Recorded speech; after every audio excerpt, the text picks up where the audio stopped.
Assalomu alaykum, xayrli kech.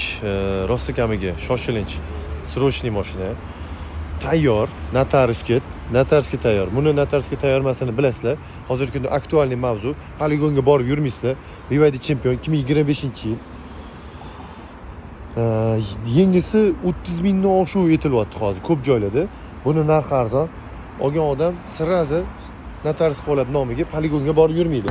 Bu smart paysaschi rulida, labovi ichida lidari bor. Mana massasi 30 mingdan oshib bo'lsa, bu 1200 kilometr yurgan ekan. Mashina tayyor, ideal holatda. Narxiga vosh shikolat lekin hozirgi kunda uje chiroqlarni qarasanglar-chi. Xo'p, bu mashinamizni srochniy narxda 29200 bo'lsa beraveramiz. 2025-yil bosinglar. Tez shoshilinglar. Zo'r narx qo'yildi lekin 25-yil 1200 yurgan.